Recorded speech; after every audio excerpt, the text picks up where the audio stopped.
creative writing teacher at Columbia College Chicago feeds her passion in and outside the classroom. Joining us to talk about how connecting food and entertaining with storytelling was a starting point for her latest short story collection, Cravings, Garnett Kilbers-Cohen. Thanks for joining us. Hi, I'm so excited to be here. Yeah, thanks for coming. So this new collection of short stories is in the book Cravings here. Do you, when you start writing these stories, think about, oh, I like entertaining and I'm going to write some stories about that, or? I think what happened in this collection is almost parties in almost every story, ranging from a children's birthday party to cocktail parties.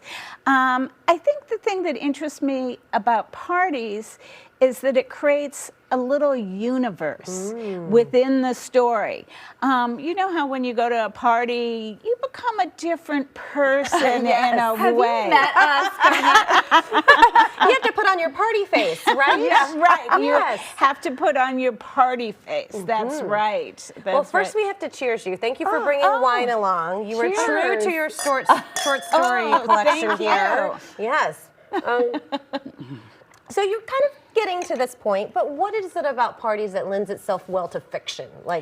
Well, I do think fiction, you're dealing with a lot of different characters, and you're dealing with a lot of different characters at parties too. Yeah. So, and as I said, it's another world. I remember my mother said to me once when she was young and she'd go to a party, she'd be so excited thinking it was going to change her life.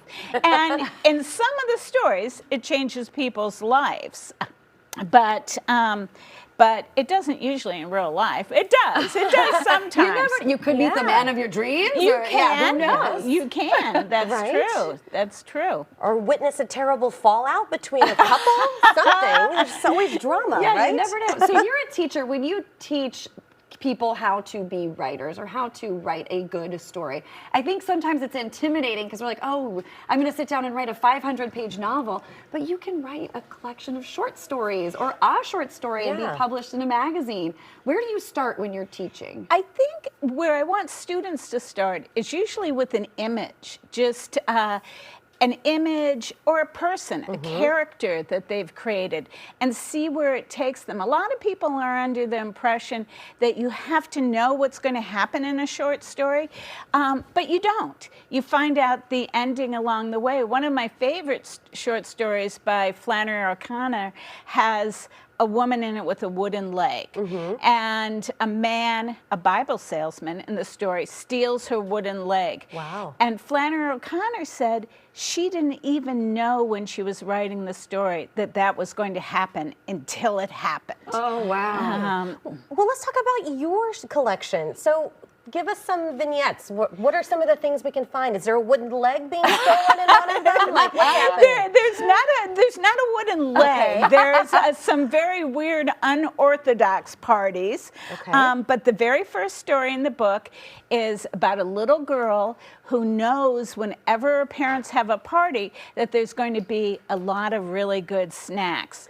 So she's climbing around the kitchen. Her parents aren't home, and she's climbing around trying to find the salty snacks and all of that. Now, something at the end of the story happens that's very tragic, but it starts out with the idea of the kind of snacks you have at parties.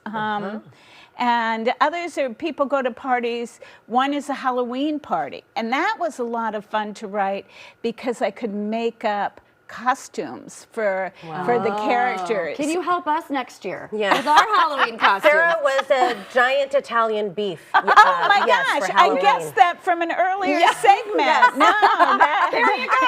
And what were you? I was the chef from The Bear. Yeah. The Charmy. Oh, right. Yes, I guess I actually knew that. Wow, that's such a good show. Yeah. See, the three of us could go party for Halloween next year. Well, congratulations on this. Thank you so much. Yes, come back and see us. You can meet Garnett in person at her launch event at Women and Children First, a great bookstore, on November 8th. The details are right there on your screen.